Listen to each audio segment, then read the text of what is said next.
Hey, welcome back everybody. My name is Mr. Rich. We're going to be going over motor control with two three-phase motors. So now we're going to need two contactors, and we're still using a solid state relay here and a step-down transformer here. We're controlling everything through a single pole switch, and that's what's sending 120 volts to the step-down transformer, and then that 24 volts is feeding into the coil of the solid state relay. Now, these are the pins for the base of the 8-pin solid state relay.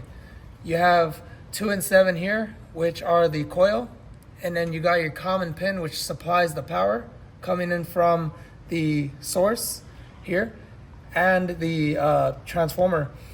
These pins here, respectively, this is your normally open, and this pin here is your normally closed.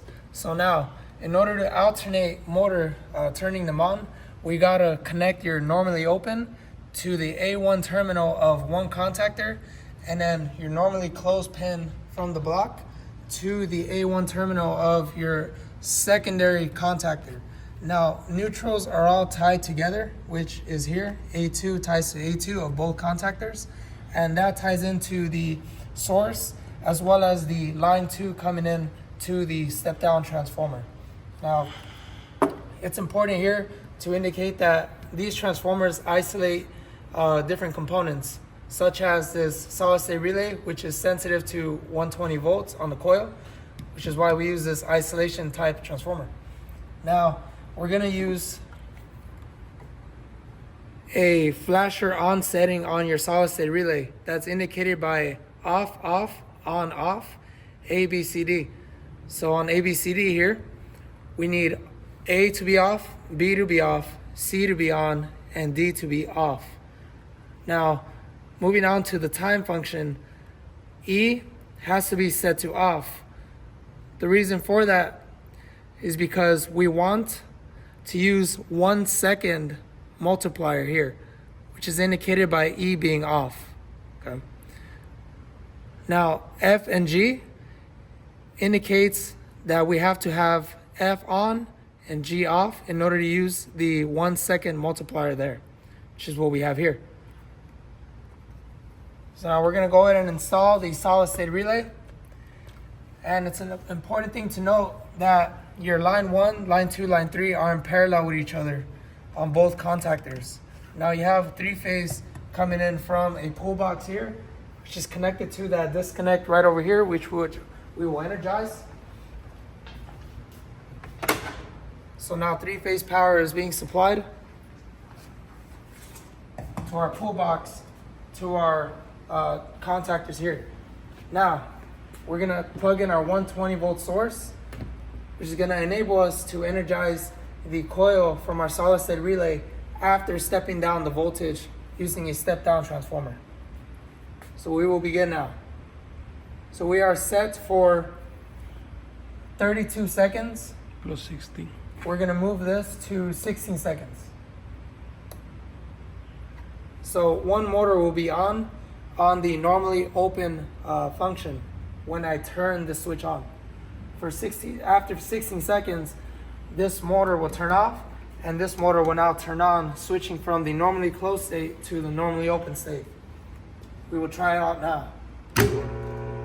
So we have first motor here turned on, and then it's indicated by this red light on your solid state relay here. Red means the relay is on, and then once 16 seconds has passed, this red light will turn green, indicating that first motor is off, and now second motor is on.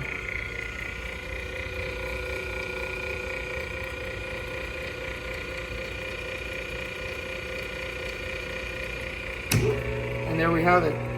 Second motor turned off after 16 seconds, as indicated by this red LED here, and first motor is now on again. I will now de-energize the circuit, unplug my 120 volt source, and disconnect my 3-phase power. So now we're gonna go over some important charts that you have to follow in order to ensure that you're supplying the right amount of power. 430.250 gives us a table of full load occurrence. So based on this chart, we're supplying 2.2 amps per motor, or drawing 2.2 amps per motor. Now, our contactors here, based on their volt amp ratings, these can supply roughly up to 25 amps per contactor each. Now, this step-down transformer, based on its volt amp rating, this can supply up to 40 divided by 24 volts, which gives us about 1.6 amps that it can supply. That's good for setting up a few of these time delays in order to control multiple motors. Alrighty, so now here's a general overview of what we've done. We have two contactors that are in parallel configuration between L1, L2, and L3.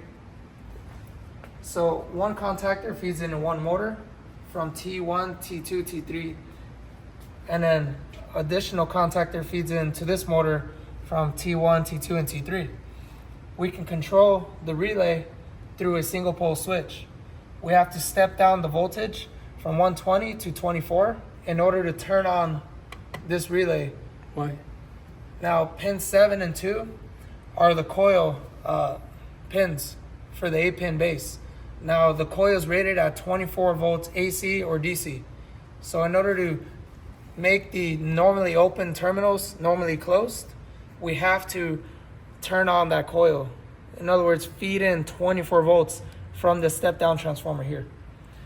Once those normally open contacts are closed because the coil is engaged, now we can feed in 3-phase from this pull box here and that disconnect that run to these contactors here. Now, the key advantage of using a solid-state relay is if maybe you want to turn on one motor at a time to drain one reservoir tank and maybe pump a fluid into the other at different times. Now, no, this is at 16 seconds, but this can be turned up to not only seconds, but up to several hours at a time, as indicated here.